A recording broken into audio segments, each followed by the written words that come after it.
90% जो कोचिंग्स है मुखर्जी नगर में सील हो चुका है। यहाँ पे कोई भी मीटिंग ऐसी नहीं होगी आई थिंक जिससे फायर एनओसी हो, और ये खुद बड़ी कोचिंग के संस्थापकों ने ऐसी ऐसी बातें कही हैं। तो क्या एमसीडी को नहीं पता ये सब चीज़ें, या फिर क्या पुलिस प्रशासन को नहीं पता? सबको पता है, but they do not want to work. अब क्यों नहीं करना चाह रहे ये नहीं पता। हालांकि हो सकता है क्रोनी कैपिटलिस्ट का प्रभाव हो, जो भी है, बट जब स्टूडेंट्स की सेफ्टी फर्स्ट प्रायोरिटी होनी चाहिए, अगर वो ही नहीं हो रही है तो उसका इफेक्ट तो आएगा। हमारे कंपनी में खुद 5-6 को तो चले गए, निकाल दिया है। हाँ निकाल दिया, आधे तो निकल गए, आधे में है। तो मतलब समझे हाफ से 50%। बस सर जैसा चल रहा है वैसे चलना चाहिए, जो चल रहा चलने दो, इस तरह में उसको छोड़ो मत। स्टूडेंट्स को कई सारी प्रॉब्लम फेस करनी पड़ रही है। जैसे कि पहली तो लाइब्रेरी की प्रॉब्लम है, कुछ लाइब्रेरियाँ बंद हो गई हैं, कुछ बच्चे उन्होंने प्राइस हाइक कर दिए अपने बहुत ज़्यादा, तो ये प्रॉब्लम है। दूसरा, अभी जो मेन प्रॉब्लम ये है कि बहुत ज़्यादा ट्रांजिशन में अब हम लोग को ये स्टेबल नहीं है कि हम लोग को नोएडा जाना पड़ जाए, कब सीपी जाना पड़ जाए, कब कि आपका online- इंस्टीट्यूट कहाँ शिफ्ट होता है, हाँ, फिर हाँ, वहीं से ऐसा, आपको जाना पड़ जाएगा। नमस्ते, मोजो मंच के एक और नए एपिसोड में आप सभी का स्वागत है। आज का एपिसोड मुखर्जी नगर से है। मुखर्जी नगर दिल्ली की वो जगह जहाँ देश के दूर दराज इलाकों से कई हज़ार किलोमीटर से बच्चे सपने लेकर आते हैं अफसर बिटिया या अफसर बाबू बनने के।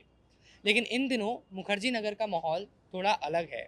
मुखर्जी नगर में बने हुए बड़े बड़े इंस्टीट्यूट्स और इंस्टीट्यूट्स की बेसमेंट में चलने वाली क्लासेस को एमसीडी दनादन सील करने पर लगी हुई है। और क्यों सील किया जा रहा है, उसकी वजह है राजेंद्र नगर में आज से 2 महीने पहले जो दुर्घटना हुई, जिस दुर्घटना में बेसमेंट के अंदर डूबकर 3 बच्चों की जान चली गई। उसके बाद बड़ा बवाल हुआ, कंट्रोवर्सी हुई और एमसीडी ने ये फैसला लिया कि दिल्ली भर में जो भी क्लासेस बेसमेंट के अंदर चलाई जा रही हैं वो सभी इलीगल हैं और उन सबको सील किया जाएगा। इसके अलावा जो भी इंस्टीट्यूट्स नॉन कमर्शियल बिल्डिंग्स में ऑपरेट किए जाते हैं उनके ऊपर भी कार्रवाई होगी।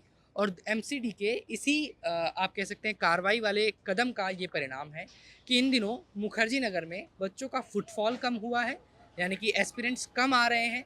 यहाँ पर क्लासेस को एक के बाद एक सील किया जा रहा है, जिसके 2 इम्पैक्ट्स हैं। पहला इम्पैक्ट है और पहली साइड है स्टूडेंट्स की, एस्पिरेंट्स की साइड, जिनका ये मानना है कि क्लासेस को बंद किया जाए। लेकिन आज हम एक बार स्टूडेंट्स से बात करेंगे और उनकी राय जानेंगे कि मुखर्जी नगर में फ़िलहाल जो माहौल है उस पर उनका क्या मानना है। लेकिन इसकी एक साइड और है, दूसरी साइड वो जो मुखर्जी नगर में काम करने वाले लोगों से जुड़ी है। जब किसी भी जगह पर इतनी बड़ी संख्या में एस्पिरेंट्स आते हैं, चाहे वो कोटा हो, दिल्ली का राजेंद्र नगर हो, मुखर्जी नगर हो या और इलाके हों, तो उस पूरे इलाके की इकोनॉमी एस्पिरेंट्स के ऊपर डिपेंड करती है। इंस्टीट्यूट्स में पढ़ने वाले बच्चों के मेंटेनेंस के लिए जो स्टाफ रखा जाता है वो दर्जनों की संख्या में होता है। बच्चों को खान पीन की सुविधा उपलब्ध कराने के लिए इस तरह की मार्केट्स में जो लोग काम करते हैं उनकी रोज़मर्रा की ज़िंदगी और कमाई एस्पिरेंट्स पर डिपेंड करती है। लेकिन अब जब मुखर्जी नगर अपने पतन पर है, मुखर्जी नगर को एक तरीके से सील किया जा रहा है, तो क्या मानना है यहाँ के लोगों का, उनसे बात करके एक बार उनकी राय ले लेते हैं। मैं यूपीएससी की तैयारी कर रहा हूँ और साथ में जो नेट जेआरएफ है और जॉब की भी तैयारी कर रहा हूँ। लेकिन मेन चीज़ ये है कि जब स्टूडेंट्स के साथ हादसा होगा तो ऑब्वियसली ऐसी चीज़ें होनी चाहिए, या तो प्रिकॉशनरी इस तरीके से होना चाहिए कि ऐसे हादसे कम से कम, हालांकि हादसों को पूरी तरह से नहीं टाला जा सकता लेकिन मिनिमाइज तो किया जा सकता है। फॉर एग्जाम्पल यहाँ पे सेफ्टी नॉर्म्स ही फॉलो नहीं हो रहे, यहाँ पे कोई भी मीटिंग ऐसी नहीं होगी आई थिंक जिससे फायर एनओसी हो, और ये खुद बड़ी कोचिंग के संस्थापकों ने ऐसी ऐसी बातें कही हैं। तो क्या एमसीडी को नहीं पता ये सब चीज़ें, या फिर क्या पुलिस प्रशासन को नहीं पता? सबको पता है, but they do not want to work. अब क्यों नहीं करना चाह रहे ये नहीं पता। हालांकि हो सकता है क्रोनी कैपिटलिस्ट का प्रभाव हो, जो भी है, बट जब स्टूडेंट्स की सेफ्टी फर्स्ट प्रायोरिटी होनी चाहिए, अगर वो ही नहीं हो रही है तो उसका इफेक्ट तो आएगा। मार्केट पे भी आएगा, स्टूडेंट पे भी फ़र्क पड़ेगा, हर चीज़ पे फ़र्क पड़ेगा ही पड़ेगा। नाउ बिकॉज एमसीडी ने बोला है कि हम हर नॉन कमर्शियल बिल्डिंग में जिसमें भी एनओसीज नहीं है उसको सील करने की तरफ कदम बढ़ाएंगे। तो देयर वाज सीन की जो ओनर्स हैं बिल्डिंग के वो थोड़ा सा उस चीज़ को रजिस्ट कर रहे हैं। उस दिन पहले सुनने में आया, मनोज तिवारी भी इधर आए, उन्होंने कहा कि हम सील नहीं होने देंगे या तमाम तरह की बातें। बीइंग अ स्टूडेंट आपका क्या टेक है इस पर? डू यू एग्री कि जो नॉन कमर्शियल्स और नॉन एनओसी वाली बिल्डिंग्स हैं उनको एमसीडी एक्शन ले उनके अगेंस्ट, और जो कर रही है एमसीडी वो ठीक कर रही है एटलीस्ट? देखो, पहली बात तो ये है, अगर एमसीडी काम कर रही है वो ठीक है, जो उनका काम है वो करना चाहिए। लेकिन कहते हैं कि फर्स्ट फ्लोर तक, यानी जो आई थिंक 9 फीट तक एक फायर एनओसी का नॉर्म्स ही नहीं है जी। और first floor is a very safe, मतलब क्योंकि उसमें अगर मान लो कोई फायर का इंसिडेंट होता है या कुछ भी होता है तो स्टूडेंट फर्स्ट फ्लोर से आसानी से आराम से नीचे आ सकता है अगर पीछे की साइड में उसमें फैसिलिटीज़ है।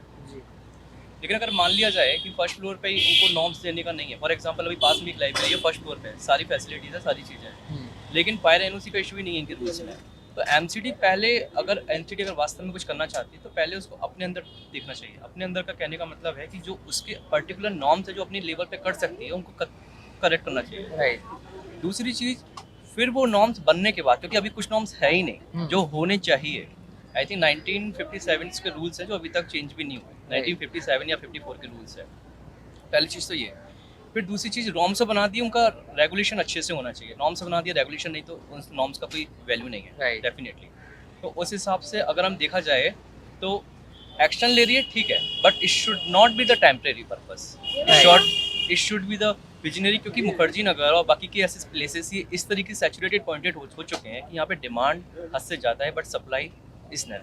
राइट। अगर आप देखोगे तो यहाँ पर अभी कुछ जो ORN की घटना हुई थी उससे पहले अगर आप देखेंगे तो यहाँ पर अभी भी प्राइस बहुत हाइक थे हर चीज़ के, चाहे फूड के हो या रेंट के इशू हो, बहुत सारे। लेकिन अब जैसे ही डिमांड एंड सप्लाई का सारा खेल रहता है, अगर एमसीडी वास्तव में कुछ करना चाहती है तो सबसे पहले उसको अपने नॉर्म्स ठीक करने चाहिए। नॉर्म्स बनाने के बाद, ठीक करने के बाद उनका रेगुलेशन प्रायोरिटी बेसिस पे होना चाहिए। और हो सकता है तो एक ऑनलाइन पोर्टल या फिर एक ग्रेवियंस पोर्टल बना सकती है जिसका सॉल्यूशन विद इन 7 डेज और 14 डेज के अंदर होना चाहिए। And all work should be in a transparent manner. Right. इस तरीके से नहीं होना चाहिए कि एमसीडी ने बना दिया, किसी को कुछ पता ही नहीं। फॉर एग्जांपल अगर लाइब्रेरी ओपन करने का रूल्स है तो एवरी लाइब्रेरियंस को पता होना चाहिए और इस तरीके से होना चाहिए कि हाँ कि ये पब्लिकली अवेलेबल है। अगर कोई लाइब्रेरी फॉलो भी नहीं करता तो पब्लिकली और स्टूडेंट्स इस तरीके से एक्सेस कर सकते हैं उन नॉर्म्स को कि उसको कि सबको पता हो कि वो कोई हाँ चीज़ छुपी उस ना हो, चीज़ को obviously। ऑनलाइन पोर्टल पे राइट राइट राइट। कंप्लेन भी कर सकते हैं कि भाई हमारी सेफ्टी का इशू है और इस तरीके से चीज़ें प्रायोरिटाइज होनी चाहिए। और अभी फिलहाल क्या माहौल है मुखर्जी नगर में? बच्चे कम हैं तो क्या इकोनॉमी थोड़ा इम्पैक्ट हुई है? और हाँ, स्टूडेंट्स कम हुए हैं क्योंकि जो एक कोचिंग संस्था था STI कोचिंग थी, जिसने यहाँ से जाने का उस पर मार्केट शेयर काफ़ी ज़्यादा था।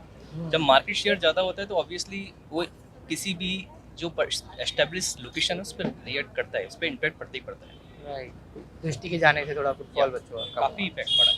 राइट। चलिए, ऑल राइट, आपका शुक्रिया हमसे बात करने के लिए। Please continue with your lunch. और थोड़ा आगे चलेंगे, लोगों से बात करेंगे, बच्चों से बात करेंगे। आप भी अंकल जी इधर ही काम करते हैं क्या? आप इधर, आप लोग? कोचिंग कर दी लड़की। अच्छा, आपकी बिटिया कोचिंग कर रही है यहाँ पे। कहाँ से हैं आप लोग? दिल्ली से ही हैं कि बाहर से आए हैं? मथुरा से। मथुरा से आए हैं आप लोग। तो आप लोगों ने तो न्यूज़ में देखा होगा वो जो राजेंद्र नगर में बच्चे 3 मर गए थे अभी। हाँ, बाद में पता है। जी जी जी वो पानी में डूब के मर गए जी थे। जी जी। उसमें पानी अंदर चला गया था। बेसमेंट में पढ़ रहे थे बेसमेंट वो में लोग। पढ़ रहे थे, तो उनकी कोचिंग सेंटर वालों की कमी गलती है ये। तो अब जैसे आप एडमिशन कराने आए हैं, नहीं, बच्ची तो पढ़ रही है, 6 पढ़ ही महीने- रही 6 हैं। महीने से पढ़ तो आप लोगों के दिमाग में चीज़ रहती है कि यार ऐसा कुछ ना हो, चेक करते रहें इंस्टीट्यूट सही से बना रही है। है? बिल्कुल, हम चेक करते रहते हैं, पूछते रहते हैं। हम्म, ये दोबारा ऐसी घटना नहीं होनी चाहिए, जी। क्योंकि ये तो देश का भविष्य है। जब ऐसा ही हो जाएगा फिर कौन आएगा पढ़ने के लिए? और यूपीएससी का सपना तो बहुत बच्चे देखते हैं, बहुत लोग देखते तैयारी हैं, करते हैं। देखते हैं। तो इसलिए कुछ कोचिंग बंद भी कर रखी हैं। इधर बंद हो भी और भी बंद हो रही है सारी बंद हैं। जी तो उसने हाईकोर्ट ने रोक लगा रखी, कल उसकी हियरिंग होने वाली है। जी जी जी। उस पर क्या डिसीजन आता है, यही क्लास यही रहेंगी कि दूसरी जगह शिफ्ट होंगी, उसका निर्णय कल होने वाला है। आप वैसे क्या चाहेंगे कि जो इलीगल चीज़ें हैं वो बंद होनी चाहिए? और इलीगल चीज़ बंद होनी चाहिए, लीगल चीज़ चालू होनी चाहिए। हम्म, सुरक्षा की पैमाना पूरा सही होना चाहिए, हम्म। सेफ्टी पहले जरूरी है। और जैसे आपकी बिटिया पढ़ रही हैं यहाँ पे 6 महीने से, जी। तो आपको मुखर्जी नगर आमतौर पे महंगा लगा, रहन सहन खान पान यहाँ का, या लग रहा है कि थोड़ा सही हो रहा है? नहीं, यहाँ का जो रूम है जी। वो थोड़े महंगे हैं। खाना तो इतना महंगा नहीं है, हाँ। केवल रूम जो है वो महंगा है। हम्म। खाना तो नॉर्मल है, जैसे हमारे मथुरा में है, जी, जी, यहाँ जी। है, वो उसमें कोई ज़्यादा अंतर नहीं है, रूम्स महंगे हैं। केवल रूम्स महंगे हैं। चलिए, ठीक बाकी है सब ठीक है। जी। आप कुछ कहना चाह रहे हैं? देखिए, नेग्लिजेंस और क्रिमिनल नेग्लिजेंस में अंतर होता है। अगर कोई चीज़ अगर गलती से हुई तो इट्स ओके। क्रिमिनल नेग्लिजेंस का मतलब है कि यहाँ पर आप देखोगे कोचिंग संस्थान है या पीजीज हैं या रूम्स हैं, उनमें जो ऊपर जाने का रास्ता है, first floor, second floor, third floor, बहुत छोटी छोटी सीढ़ियाँ हैं, स्पेशली कोचिंग संस्थान में और बिल्डिंग्स में भी। तो छोटी छोटी सीढ़ियाँ हैं, उनके बगल में ही मीटर है। अब गर्मियों के इशू में इस तरीके से फायर ब्रेक होती है कि वो पूरी बिल्डिंग में आग लगती है, जिससे इफेक्ट कौन होते हैं, जो वहाँ पे सैकड़ों बच्चे बैठे होते हैं, क्योंकि एवरी क्लासेस में आप देखो कम से कम 100-200 बच्चे होते हैं, स्टूडेंट्स होते हैं। तो it is not ignorance, it is a criminal ignorance. क्यों? क्योंकि ये किसी की लाइफ के ऊपर डिपेंड करता है, राइट? अब देखिए क्रिमिनल इग्नोरेंस किसका? पहली चीज उस बिल्डिंग के ओनर का, दूसरी चीज जिन्होंने उसको रेंट पे ले रखा है, जो भी कोचिंग संस्थान वहाँ चला रहा है, तीसरी चीज एमसीडी का। क्या एमसीडी को नहीं पता? तो एमसीडी की जो रेस्पॉन्सिबल, पहली बात तो अकाउंटेबिलिटी तय होनी चाहिए, और रेस्पॉन्सिबिलिटी अकाउंटेबिलिटी तय होनी चाहिए। उसी हिसाब से इसको इग्नोरेंस की जगह क्रिमिनल इग्नोरेंस के आधार पर इस चीज़ को पनिश किया जाना चाहिए, और जो कठिन से कठिन, मतलब इसको एक संज्ञेय अपराध माना जाना चाहिए, जिस तरीके से इसको, और आगे फ्यूचर में ऐसे इंसिडेंट ना हो। हालांकि इंसिडेंट्स तो कहीं भी हो सकते हैं, मान लीजिए हम रोड पर चले, हो सकते हैं, लेकिन एक चीज़ है, आपका क्या नाम है दोस्त?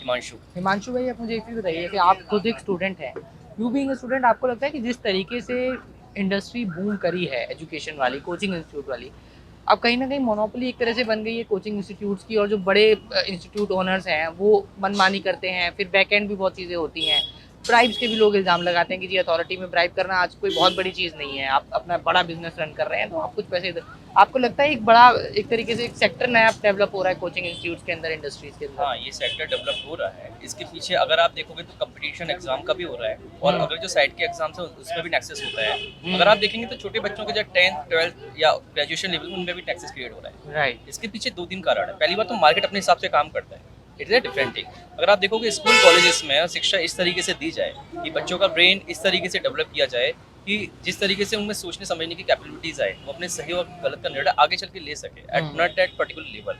अब बात करें कम्पिटिटिव एग्जाम्स की, तो यहाँ भी नेक्सस क्रिएट हो रहा है, और डेफिनेटली अगर कोई अपना बिजनेस है तो बूस्ट करना चाहेगा, लेकिन उस हिसाब से उसको अपनी फैसिलिटीज़ भी देनी चाहिए। स्टूडेंट्स की सेफ्टी और जो उनके हेल्थ इश्यूज़ हैं उनको प्रायोरिटी लेवल पर रखना चाहिए। एंड स्टूडेंट्स का बड़े अमाउंट में आना, छोटी चीज़ पे बहुत बच्चों का आगे तैयारी करना, वो भी itself is a factor for institute. वैसे एमसीडी जो एक्शन ले रहा है, जो बेसमेंट के क्लासेस को सील किया जा रहा है या नॉन कमर्शियल बिल्डिंग्स को बंद किया जा रहा है, आपका बीइंग अ स्टूडेंट क्या टेक है उस पर? आप सही मानते हैं उसे, या? मेरा मानना ये है कि सुरक्षा सर्वोपरि है, बच्चों को पढ़ने के साथ साथ सुरक्षा भी दी जानी चाहिए। अब ऐसा है कि कुछ रूल एंड रेगुलेशन बहुत टफ है, अगर जिस हिसाब से एमसीडी के रूल्स हैं उस हिसाब से इस एरिया में तो मतलब क्लासेस के लिए परमिशन मिलना लगभग इम्पॉसिबल। फिर तो पूरा एरिया ही बंद करना पड़ेगा। तो उसको थोड़ा सा कम करना चाहिए, थोड़ा सा उसको ऐसा बनाना चाहिए, फिजिबल होना चाहिए वो, ऐसा मुझे लगता है। और ऐसा बहुत सारे बच्चों को लगता है, और यहाँ पे इकोसिस्टम डेवलप हो चुका है पढ़ाई को लेकर के, तो यहाँ पे होना चाहिए वो। तो आपको वैसे पिछले 1-1.5 महीने में कुछ चेंज नजर आया है यहाँ पे? प्रॉब्लम हो रही है, लाइब्रेरीज को लेके प्रॉब्लम हो रही है, और स्टूडेंट्स को कई सारी प्रॉब्लम फेस करनी पड़ रही है। जैसे कि पहली तो लाइब्रेरी की प्रॉब्लम है, कुछ लाइब्रेरियाँ बंद हो गई हैं, कुछ बची उन्होंने प्राइस हाइक कर दी है अपने बहुत ज़्यादा, तो ये प्रॉब्लम है। दूसरा, अभी जो मेन प्रॉब्लम ये है कि बहुत ज़्यादा ट्रांजिशन में अब हम लोग को यही स्टेबल नहीं है कि हम लोग को नोएडा जाना पड़ जाए, कब सीपी जाना पड़ जाए, कब कि आपका इंस्टीट्यूट कहाँ शिफ्ट होता है, फिर हाँ, वहीं ऐसा पे आपको जाना पड़ जाएगा। कोशिश है सारे लोगों की यहीं पे रहे। अभी कुछ दिन पहले मनोज सांसद आए थे, जी। तो उन्होंने बोला कि चेंज करेंगे, कुछ रूल्स में परिवर्तन लाएंगे। कुछ ऐसे हैं इस तरीके से बनाए गए हैं जो नहीं हो पा रहे हैं, तो प्रॉब्लम है। देखिए, सबसे पहले मुखर्जी नगर अब से नहीं बहुत पुराना है जी। और अगर सरकार ये काम कर रही है तो सबसे पहले देखो राजेंद्र नगर में जो घटना हुई, राजेंद्र नगर में 3 बच्चे जो मतलब मारे गए, उनके लिए हमें भी अफसोस है। लेकिन इसके लिए वो बिल्डिंग का जो नॉर्म्स था उनका था, लेकिन जो गटर का पानी था, एमसीडी का जो लापरवाही थी, तो उस जगह जो पानी अंदर गया तो वो पानी का मतलब ड्रेनेज होना चाहिए था, ड्रेनेज उनकी बिल्कुल है ही नहीं वहाँ पर। और उस पानी का इकट्ठा होने से, हमेशा इकट्ठा होता है वहाँ पर पानी, मैं भी वहाँ पे विजिट करता हूँ क्योंकि कोचिंग में इधर उधर जाना पड़ता है, तो वहाँ पर वो कोचिंग्स को वहाँ पर सील किया गया, कुछ एक कोचिंग बेसमेंट की सील की गई जी। और उसके बाद 10-15 दिन बाद वहाँ की सारी कोचिंग फिर से सुचारू रूप से चल रही है। बेसमेंट हो सकता है कि हालांकि नहीं चल रहे हैं, लेकिन वहाँ पे सारी कोचिंग पहले की तरह चल रही है।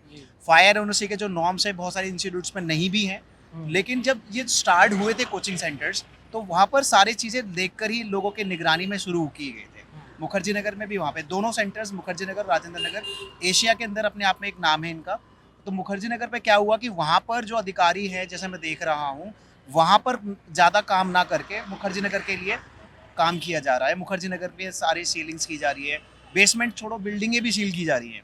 तो यहाँ पर जबकि किसी का ऐसा कुछ हानि नहीं हुई थी, और सब यहाँ पर लोग अपने नॉर्म्स को भी पूरा कर रहे हैं। पूरा अगर आप देखेंगे हमारी बिल्डिंग के अंदर भी सारे नॉर्म्स पूरे हैं। और हमारा ऑलमोस्ट जो क्लासेस है वो ऑनलाइन चलती है।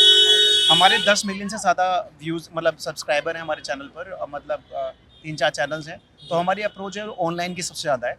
तो हम ये कि लोगों के साथ खड़े हैं। देखो रोजी रोटी की यहाँ पे सवाल खड़े हो गए हैं लोगों के। देखो सरकार को क्या है, सबके साथ कंधे से कंधा मिला के खड़ा होना चाहिए। अगर राजेंद्र नगर में सारे कोचिंग सुचारू रूप से फिर से चल रहे हैं, तो why Mukherjee Nagar is being targeted only.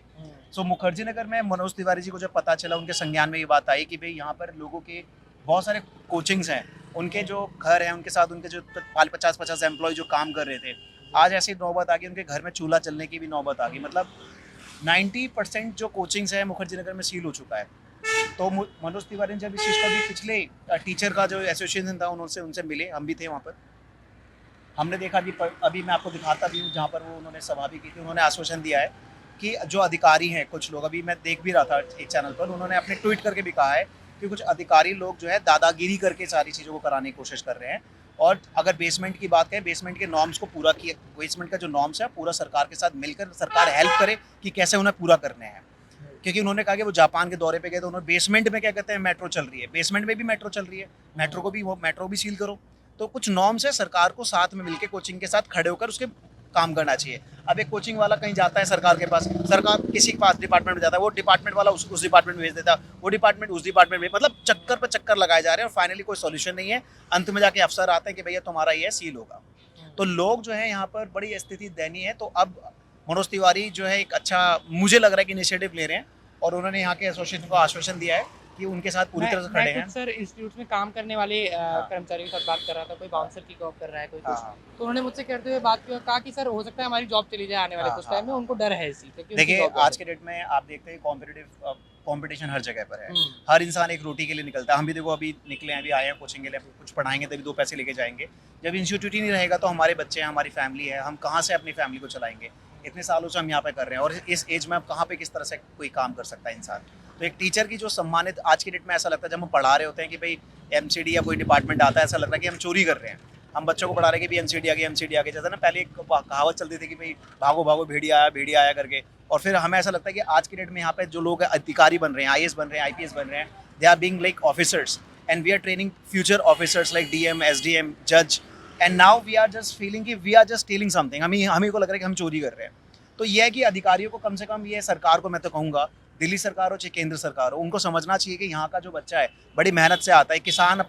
किसान के परिवार का बच्चा हो चाहे कहीं के परिवार का बच्चा हो, यहाँ पर आता है, उसके कुछ सपने होते हैं, उसके पेरेंट्स के सपने होते हैं कि वो अपने बच्चों को अधिकारी बनाए। अधिकारी की मतलब एक सपना लेके चलता है और यहाँ पर सारे सपने कहीं ना कहीं चूर किए जा रहे हैं लोगों के। मतलब जो एक शिक्षा जगत का जो एक नाम है मुखर्जी नगर, आप कहीं भी चले जाओ भारत के अंदर, मुखर्जी नगर नाम में अपने आप में कहता है कि हाँ भाई आईएएस आईपीएस, मेरा बेटा आईएएस बनने के लिए मुखर्जी नगर गया है। तो आज इस मुखर्जी नगर की दयनीय स्थिति हो चुकी है कि मुखर्जी नगर को बचाने के लिए कोई आया तो मनोज तिवारी नंबर 1 पर अब यहाँ पर चल रहे हैं। तो मनोज तिवारी जी ने समझा।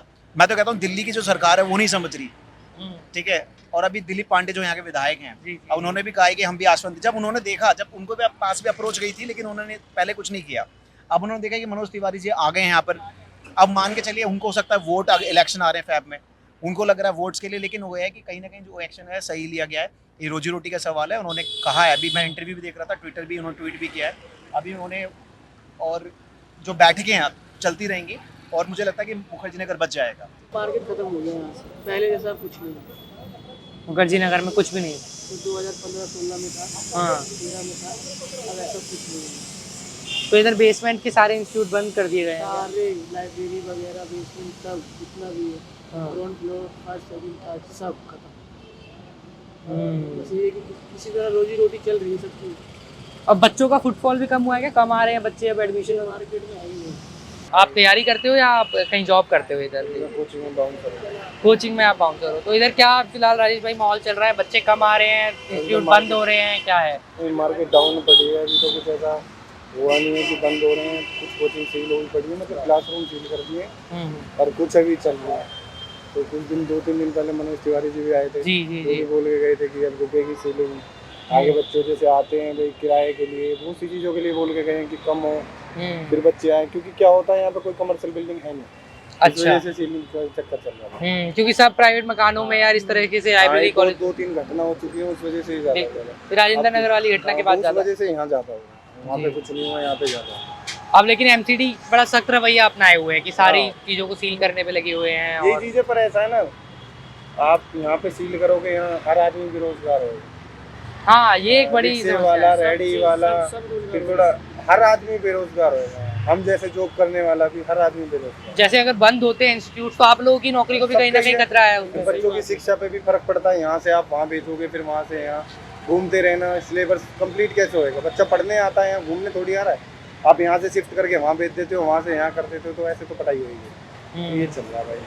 क्योंकि मुखर्जी नगर की जो सारी इकोनॉमी है काफी हद तक इसी पे डिपेंड करती है, जो इंस्टीट्यूट्स हैं, बच्चे पढ़ने यहाँ आते से हैं। 10 किलोमीटर के दायरे में इसी के ऊपर इंक्लूड करती है कि जो यहाँ से काम उनका भी चल रहा है और इनका भी उनसे काम चल रहा है, वही चीज़। तो अब आपको लेकिन उम्मीद है कुछ रिवाइव हो पाए, क्योंकि जिस तरह का रवैया एमसीडी ने अपनाया, बच्चे भी खास तौर पर मना कर रहे हैं कि भाई अभी हम ऐसा बेसमेंट कुछ में नहीं कह सकते। पढ़ेंगे। हाँ वही चीज़ है, अभी हम इस चीज़ के ऊपर कुछ नहीं कह सकते कि कैसा, पर अभी बिल्कुल डाउन चल रहा है मामला। ऐसा तो कभी रहा नहीं है मुखर्जी नगर में जैसा इस टाइम पे अब रह रहा है।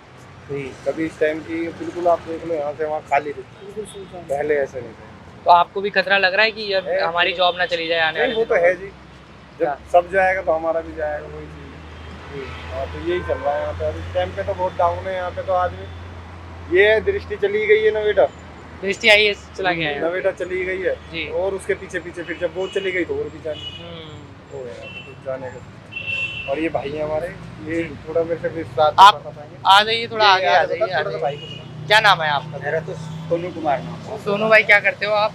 मैं तो जॉब करता हूँ। आप इन्हीं के साथ जॉब करते हो? सोनू भाई क्या चल रहा है फिर अभी? जैसा बता रहे हैं कि मार्केट एकदम लो है, बच्चे नहीं आ रहे हैं, इंस्टीट्यूट बंद हो रहे हैं। हाँ एक्चुअली कोचिंग तो सारे तो बंद नहीं हो रहे, बट मगर जो पहले बच्चे आते थे अब बच्चे आ नहीं रहे हैं, बहुत कम आ रहे। इक्का दुक्का आ रहे हैं, वो भी जो मेन कोचिंग थे ऋषि IAS, काफ़ी उनके स्टूडेंट थे तो वो रहते थे, तो यहाँ तो उनके नाम से भी बच्चे आते, बाकी तो सर हर एक कोचिंग के नाम से आते, मगर इक्का दुक्का आते, उनके नाम से काफ़ी बच्चे आ रहे थे। तो बच्चे के पास जैसे किसी के पास पैसे कम, पैसे की दिक्कत हो तो वो दूसरी कोचिंग में एडमिशन ले लेते थे। जी। तो ये इसी कारण जैसे वहाँ किसी के पास पैसे नहीं हो तो बाई चांस उससे कम फीस है, किसी का 1 लाख है, हाँ। तो उसमें बच्चे को ऑप्शन मिल जाता था। अब जी, क्या है जी। कि अब तो कोचिंग वो रही नहीं, यहाँ से चल के नोएडा, तो बच्चे तो वहीं जा रहे हैं, बट मगर जिनके पास पैसे नहीं है उतना फीस भरने के लिए, तो उसका ऑप्शन तो मुखर्जी नगर है। बट मगर अब देखिए बच्चे तो आ नहीं रहे, बहुत कम ही आ रहे हैं। वो भी तो यहाँ का तो पूरा मार्केट ही मतलब मिल जाएगा बंद होने को। मार्केट भी बंद है, बाकी जो ना क्लासरूम भी डाउन हो जाएगा दीपावली तक आप कह रहे हो? हाँ, और क्लासरूम भी यहाँ किसी का चल नहीं रहा है, जो 100% बात है। हम्म। क्लास किसी का चल ही नहीं रहा है, सारा जितना क्लासरूम है सबका सेल है, किसी का नहीं चल रहा है। जब क्लासरूम ही नहीं चलेंगे तो कहाँ से कोचिंग चलेंगे? MCD वाले क्योंकि बंद कर दिया है, बाकी कुछ का तो ऑफिस भी बंद रखा है, बाकी का आगे में जो फ्रंट में जो है ना इनका ऑफिस खुला हुआ है, केवल ऑफिस खुला हुआ है। क्लासेस नहीं, अच्छा ये जो सब खुले हैं इनमें क्लासेस नहीं हो रही हैं। केवल ऑफिस है, क्लास क्लास ही हो नहीं रही। चल रहा है, तो बच्चा यहाँ रह के क्या करेगा? बच्चा तो वहाँ जाएगा जहाँ पे क्लास चल रहा है। तब तो फिर ये पीजी हॉस्टल वगैरह सब खाली होगा यहाँ से नहीं, फिर? कुछ तो बंद ही हो मतलब गया। अच्छा। कुछ तो बंद हो गया, खाली होगा क्या? होने का सवाल ही नहीं, कुछ तो खाली हो चुका है, थोड़ा बहुत बचा हुआ है, वो भी जैसे किसी ने पेमेंट दे दिया है, वो कोर्स पूरा कर हो जाएगा 1-2 महीने के बाद, तो स्टूडेंट वो ऑटोमेटिक चला जाएगा। जो नए बच्चे, जो क्राउड है, क्राउड तो मेन दृष्टि का है बच्चे, हाँ। तो वो रहते तो बाकी सबको सब आते थे उसको हाँ, देखकर। हिंदी मीडियम के, इंग्लिश मीडियम के बच्चे हाँ। आ रहे थे, बट मगर जब से वो गई है ना, और जब से वो घटना घटी थी करोल बाग और वाले, दिक्कत हो तो गया। उस टाइम से यहाँ का मार्केट पूरा तरह से, मेरे ख्याल से तो अब वैसा पहले जैसा आ ही नहीं रहा, क्योंकि रेंट इतने जाते हैं और कोचिंग वाले खुद बंद कर देंगे, क्योंकि बच्चे एडमिशन आएंगे नहीं। जब बच्चे एडमिशन नहीं होंगे तो वो रेंट भरेगा कहाँ से? बच्चे ये 1 महीना 2 महीना झेल लेगा जी। मतलब किसी के पास पैसे है तो वो रह जाएगा, मतलब ये है 1 महीना 2 महीना, उसके बाद उसके कोचिंग में बच्चे नहीं आएंगे तो वो खुद ऑटोमेटिक बंद कर देंगे, बंद करने ऑटोमेटिक बंद हो जाएगा, क्योंकि बच्चे आ नहीं रहे तो पैसे कहाँ से भरेंगे? तो इसमें आपको भी अपनी नौकरी पे खतरा लग रहा है क्या आपको? नौकरी तो देखो हमारे कंपनी में खुद 5-6 को तो चले गए, निकाल दिया है? हाँ निकाल दिया, आधे तो निकल गए, आधे में है, तो मतलब समझे हाफ से 50%। बस सर जैसा चल रहा है वैसे चलना चाहिए, जो चल रहा चलने दो, इस जो तरह मिल में रहा है हाँ। उसको छोड़ो मत। ये वाली बात है, हाँ। इससे भी खराब हो सकता है लेकिन। इससे तो हो गया है, खराब होगा नहीं, खराब तो हो ही रहा है, धीरे धीरे खराब ही हो रहा है। अब देखो कब तक आगे हो सकता है। फिर जैसे अगर सरकार अलाउ यहाँ कर देगा कि सारे आप क्लास चलाइए तो यहाँ रह सकते हैं। जैसे वैसे आपको क्या लगता है सरकार को अलाउ करना चाहिए कि नहीं, क्योंकि बच्चे बोल रहे हैं कि सर हम इलीगल बिल्डिंग में पढ़ते हैं तो जान को खतरा हो सकता है उस चीज से। देखिए जान के तो खतरा हो सकता है, हाँ। बट मगर इतना दिन से आप जो सरकारें आप ही के अंदर में तो था, एमसीडी वाले के अंदर में था, जब इतना दिन से आप चला रहे थे और कुछ का तो चलाते हैं, एक बार आप जांच कर लिए अच्छे से, ठीक है। कुछ बिल्डिंग है जो चल सकता है और कुछ बिल्डिंगों में थोड़ा 19-20 तो देखना पड़ेगा, क्योंकि आप इतने दिन से चला रहे थे। जब आपको नहीं चलाने देना तो मुखर्जी नगर बनाई क्यों तैयारी करने के लिए? अभी तो कई सालों से चल रहा है। बहुत जब कई सालों से चल रहा है, जो आदमी इसी पे टिका है, जैसे किसी ने बिजनेस किया है कोचिंग खोलने का, वो सब दिन 10 साल 15 साल इसी से जी रहा है, इसी से खा रहा है। जब वो बंद हो जाएगा, क्या वो नया कोचिंग वो खोल पाएगा? दूसरे जगह मार्केट नहीं बना पाएगा। अब जिनके पास पैसा है वो तो चला जाएगा, बट मगर जिनके पास जो इतना दिन से मेहनत करके रखा है, उनके आशे में कोई पीजी खोल रखा है, कोचिंग वाले के आशे में पीजी खोला है ताकि बच्चा अब उसने रेंट दे दिया, किसी का एग्रीमेंट 3 साल का है, मतलब पेमेंट नहीं, मतलब 3 साल का रहना है। हाँ, तो रहना सब चीज़ दे चुका है, कमीशन दे, सारा चीज़ दे चुका है। जब वो यहाँ से जाएगा तो उनका तो लॉस है, तो बच्चे आ नहीं रहे। काफी चीजें इससे जुड़ी हुई हैं। काफी सही। बाकी नेहरू विहार तो आधा से मतलब 100% में 70% तो खाली कर चुका है। नेहरू विहार में पहले रूम नहीं मिलता था, अभी क्या है कि 70% खाली है। और यहाँ अगर कोचिंग चलती थी तो लगभग 5 किलोमीटर का रोजगार चलता था। मतलब अगर यहाँ कोचिंग चलेगी तो इनसे बहुत आदमी का, जैसे ठेला वाला हुआ, रिक्शा वाला, खाने पीने की जो दुकानें हैं छोटी सी, सब लोग है, जैसे यहाँ पे प्रॉपर्टी डीलर वाला है, उनका भी काम धंधा चलता था। मतलब किसी को भी ना पूरा इकोनॉमी उस पे चल रहा था। 500 का ये एक बंदा 300 का ऑटोमेटिक काम मिल जाता था, 350 का काम पक्का मिल जाता था, बाकी 500 का भी मिलता, आदमी पे डिपेंड करता था। सही बात। बट मगर कोई भी बंदा यहाँ आता था तो 500 रुपया कमा के जाता था, बाकी कोई 1000 भी कमा लेता था। अब तो वैसे है नहीं। ये आपने देखा मुखर्जी नगर से आज का एपिसोड हमारा। इस एपिसोड में 2 एलिमेंट्स आप लोगों को नज़र आए। पहला एलिमेंट कि जब मुखर्जी नगर में इन कोचिंग सेंटर्स को सील किया जा रहा है, खासतौर पर बेसमेंट में चलने वाली जो क्लासेस थी उनको सील किया जा रहा है एमसीडी द्वारा, तो उस पर बच्चों का क्या रिएक्शन है। दूसरा एलिमेंट, जब कोचिंग सेंटर्स सील हो रहे हैं तो सेंटर्स के सील होने की वजह से जो आसपास का इकोनॉमी इफेक्ट होगा, यानी कि जो व्यक्ति यहाँ पर ठेले पर मान लीजिए कुछ सामान बेचता था, या फिर जो इन कोचिंग इंस्टीट्यूट में काम करने वाले सैकड़ों लोग हैं, एक इंस्टीट्यूट में दर्जनों लोग काम किया करते हैं, बड़ा इंस्टीट्यूट है तो फिर ये संख्या 100 से भी ऊपर चली जाती है, उनकी नौकरी के ऊपर बात आ रही है। कुछ लोग जो यहाँ पर ढाबा चलाते थे, पीजी चलाते थे, जो रियल एस्टेट की इकोनॉमी यहाँ सर्कुलेट होती थी, वो एकदम डाउनफॉल पर है। तो इस पूरे डिसीजन के 2 इम्पैक्ट आपको साफ साफ नज़र आ रहे हैं, लेकिन कुल जमा बात ये है कि मुखर्जी नगर इस वक्त अपने पतन की ओर है। मुखर्जी नगर का बसा बसाया इकोनॉमी जो चला करता था यूपीएससी एसएससी के सपने देखने वाले एस्पिरेंट्स के दम पर, वो एस्पिरेंट्स जो कई हज़ारों किलोमीटर दूर से दिल्ली आते थे ये सोचकर कि वो ग्रुप ए या ग्रुप बी में नौकरी लेंगे और अफसर बाबू या अफसर बिटिया बनकर घर वापस जाएंगे, उन एस्पिरेंट्स के सपनों को अब एक नई हवा मिली है या एक नया मोड़ मिला है पिछले 2-3 महीने में। राजेंद्र नगर की उस दुर्घटना के बाद जो कुछ हुआ यूपीएससी और गवर्नमेंट प्रिपरेशंस के वर्ल्ड में, उसका एक सीधा परिणाम मुखर्जी नगर का पतन आपको इसमें नजर आया। मोजो मंच के आज के एपिसोड में मात्र इतना ही। कैमरा पर्सन मदन लाल के साथ मोजो स्टोरी के लिए हर्षित शर्मा।